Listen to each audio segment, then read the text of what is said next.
Welcome to Evergreen Mechanical. Today, we are going to solve one of the good question of heat transfer that has been asked in JEE Advanced in 2018. Right? The reason for selection of this question is that this can be expected in GATE exam because this concept may come in GATE in 1 mark only. Right? GATE 1 mark में ही ये question आ सकता है. And the most important thing for selection of this question is it can come in ISRO exam. This concept can come in ISRO exam. The reason why it can come in ISRO exam is, first of all, in this question, the calculation is not so much needed. Okay, without calci you can solve this question. This is first thing. Second thing is, it is a good question. It may have conceptual question, right? Student can make mistake here. That's why I'm expecting this question can come in ISRO rather than in GATE, but it is a good question. I hope you are able to look this question. Anyway, I will zoom it and I will read the question. 1 minute, I will little bit zoom this question for you. I hope you are able to look the question now. Let's start without wasting any single time of yours, right? Let's start the question. क्या बोला है? Two conducting cylinders. Okay, दो conducting cylinders के बारे में बात कर रहे हैं of equal length.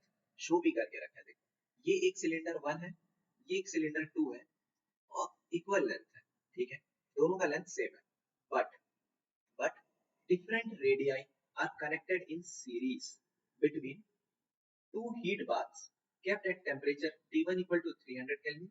ये जो T1 है ये 300 Kelvin है and T2 equal to 100 Kelvin as shown in figure. Okay, I will make little bit rough diagram. मेरे पास एक हीट बात है, you can think like reservoir type का है, जिसका 300 केल्विन है और इसके बीच में ना मैं दो कंडक्टिंग सिलेंडर, मतलब अगर हीट को मैं जो ट्रांसफर कर सके, ठीक है, दो कंडक्टिंग सिलेंडर को प्लेस किया हूँ. इसका टेम्परेचर जो सेकंड हीट बात का टेम्परेचर है वो 100 केल्विन है, ठीक है. अब देखो क्या बोल रहा है, और अगर मैं साइड व्यू से देखूं इसको तो ये जो क्रॉस सेक्शन है ना ये सर्कुलर है, it is just like this, ठीक है. We will talk about that later not now only. क्या बोल रहे हैं, the radius of bigger cylinder is twice that of smaller one. Okay, let जो मेरा रेडियस दे के रखा है, ये जो रेडियस है R2 और इसको मैं मान रहा हूँ R1. This is cylinder 2, this is cylinder 1. मेरे को क्या रिलेशन दे के रखा है, R2 equal to 2 times of R1. Radius of the bigger cylinder is twice that of larger cylinder. Okay, यहाँ तक तो समझ में आ गया क्वेश्चन. Now यहाँ तक the thermal conductivities of material of smaller and the larger cylinder are K1 and K2 respectively. मतलब वो ये बोल रहा है कि जो थर्मल कंडक्टिविटी जो ऑफ स्मॉलर सिलेंडर है, मतलब smaller cylinder in the sense smaller radii वाला सिलेंडर है, उसका K1 देके रखा है थर्मल कंडक्टिविटी, और जो लार्जर वाला सिलेंडर है उसका थर्मल कंडक्टिविटी है K2. If the temperature at the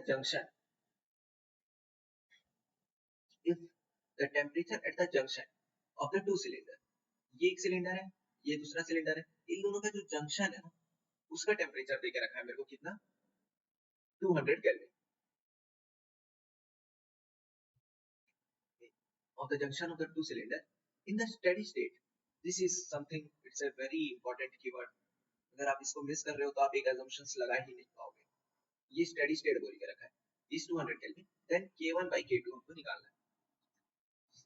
I want to tell the viewers जो भी देख रहे हैं कि आप इसको पहले खुद अटेम्प्ट कीजिए. And second thing is, please don't use calci, any kind of calci. Solve by manual, हाथ से ही बनाइए एकदम सिंपल, without calci यूज किए. The reason for is because without calci तो ये बन जाएगा.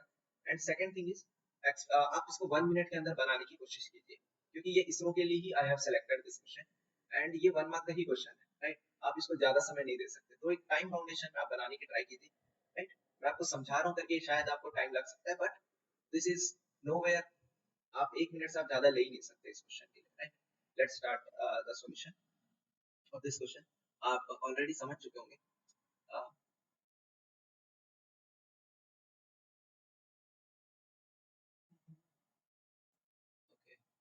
Let's start.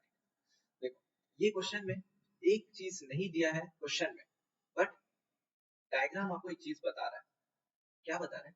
देखो ये एक सिलेंडर है 1, this is cylinder 1, this is cylinder 2। जो रेडियल डायरेक्शन है ना, सिलेंडर ये है 1, राइट। ये जो रेडियल डायरेक्शन है, रेडियल डायरेक्शन को ना मैं एक इंसुलेटिंग मटेरियल से इंसुलेट करके रखा हूँ। इंसुलेट करके रखा हूँ, इसका मतलब क्या है? इंसुलेट करके मतलब ये है कि जो मेरा हीट जो है ना भाई, वो रेडियली फ्लो नहीं हो पाएगा।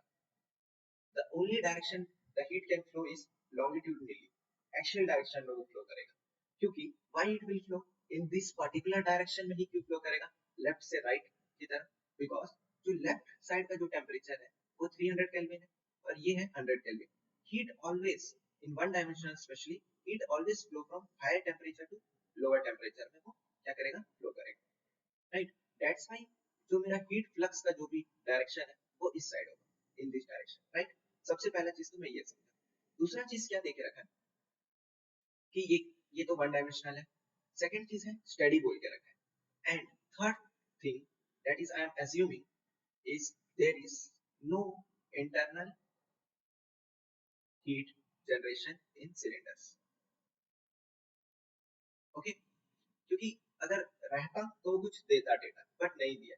तो जब ये तीनों कंडीशन सेटिस्फाई हो जाए, अगर वन डायमेंशनल है, if it is one dimensional, second thing is steady state है, third thing is there is no internal heat generation, I can say that जो मेरा heat है, heat transfer वो constant है। जब कभी भी ऐसा ये तीनों कंडीशन सेटिस्फाई हो रहा है ना, it is a tip, general tip, आप सर्किट डायग्राम यूज कीजिए, it will ease your calculation, ठीक है। आपकी कैलकुलेशन को वो इजी करेगा rather than applying Fourier law of heat conduction equation, ठीक है। आप ये वाला चीज आप अपनाइए, जब ये तीनों चीज सेटिस्फाई होता है तो डायरेक्ट आपको Q कांस्टेंट हो जाता है, राइट। तो आप सर्किट डायग्राम अप्लाई कीजिए and I will show you how to apply that. देखिए ये टेम्परेचर मेरे को पता है 300 केल्विन है, आई विल राइट इट। ये मटेरियल कुछ जो भी यहाँ से हीट जो फ्लो हो रहा होगा ना, जो भी हीट यहाँ से फ्लो हो रहा होगा वहां पे रेसिस्टेंस होगा, वो मटेरियल कुछ रेसिस्ट कर रहा होगा वो हीट को, तो वो ये दर्शा रहा है, ठीक है। और यहाँ का जो जंक्शन का जो टेम्परेचर देके रखा था that has been given 200 kelvin और ये है 100 केल्विन, ठीक है। इस साइड में मेरा क्या कांस्टेंट है, Q कांस्टेंट है। मतलब Q equal to change in temperature पर divide by total resistance, this is constant, ठीक है। तो मैं ये जो दो टेम्परेचर के बीच में अपना ये Q कांस्टेंट है, तो ऐसे लिख सकता हूँ मैं 300 माइनस 200 डिवाइडेड बाय ये R1 लेके चलते हैं अभी, और ये R2, R1 equal to 200 minus 100 divided by R2। अब मैं R1 और R2 क्या लूं? देखो, अगर कोई स्टूडेंट अगर अच्छे से नहीं पढ़ रहा है क्वेश्चन, अगर क्वेश्चन अच्छे से पढ़ रहा है बट वो फिगर को भी अच्छे से नहीं देखा, then he can make a mistake of log of R2 upon R1 divided by 2 pi KL। ये वो चांसेस ले सकता है, बट हमको पता है जब हम क्वेश्चन पढ़े और क्वेश्चन जब देखे कि रेडियल डायरेक्शन में तो हीट फ्लो ही नहीं हो रहा है, हीट इज फ्लोइंग, हीट जो फ्लो हो रहा है that is flowing in axial direction. जब कभी भी मेरा हीट जब एक्सियल डायरेक्शन में फ्लो होता है तो जो मेरा सिलेंडर है ना वो एक तरीके से बॉल की तरह एक्ट करता है। ये L है, जो रेजिस्टेंस जो क्रिएट होगा वो L upon KA। But A क्या लूं मैं? A is something, it is a very important thing. A जो रहता है जहां से भी मेरा हीट फ्लो हो रहा है, राइट, उसके परपेंडिकुलर डायरेक्शन, हीट फ्लक्स के परपेंडिकुलर डायरेक्शन का वो है, वो वाला एरिया है, राइट। तो मैं R1 is L divided by K1 into A1 कितना होगा? हीट देखो, अगर आपको मैं अच्छे से दिखाऊं, ये ऐसा कुछ दिख रहा होगा, क्रॉस सेक्शनल व्यू बता रहा हूँ आपको, 1 मिनट।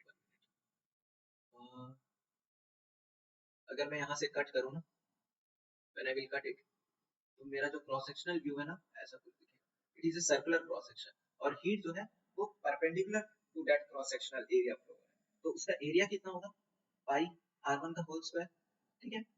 देखो, और R2 क्या होगा, L, क्योंकि लेंथ सेम है दोनों का, ठीक है, K2 upon pi of R2 का होल स्क्वायर। समझ में आया ना? एरिया क्या लोगे, area should be always perpendicular to the heat flux, right. और हीट फ्लक्स ये जो रॉड में जो फ्लो हो रहा है, heat flux is in radial sorry longitudinal direction, radial direction नहीं हो रहा है, right. Okay, now I am going to next page. तो मेरा जो इक्वेशन बना था 300 minus 200 divided by L upon K1 into pi of R1 का होल स्क्वायर, यहाँ पे 200 minus 100 divided by L upon K2 into pi of R2 का whole square, और ये क्या है, इक्वल टू Q ही तो है, Q कांस्टेंट है, that's why I can write. और अगर आप चाहो तो ऐसा भी लिख सकते हो 300 minus 100 divided by R1 plus R2, but ये लिखने से मेरे को कोई फायदा नहीं हो रहा है, right, that's why I am using this two things. अब ये 100 होगा, ये 100, ये दोनों कटा, लेंथ लेंथ कट गया, ये एक्चुअल में बचेगा तो ये that is k1 into pi of r1 का whole square equal to k2 into pi of r2 का whole square। pi pi finish होंगे, k1 by k2 हमको फाइंड करने बोला है, it is r2 का whole square upon r1 का whole square। r2 और r1 के बीच में एक रिलेशन देके रखा था, r2 equal to 2 pies of radius, ठीक है, pies of the smaller cylinder, तो 2 times of r1 by r1 का whole square, ये गया, it will become 4। तो इसका जो आंसर है that is 4।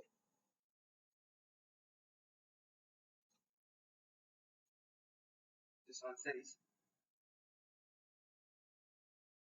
k1 by k2 पूछा है अपने को, अपन k1 by k2 ही निकाले, right right, k1 by k2 ही निकाले। अगर बाय चांस अगर एग्जामिनर चाहता तो k2 by k1 भी कर देता, तब 0.25 हो जाता आंसर, बट ठीक है।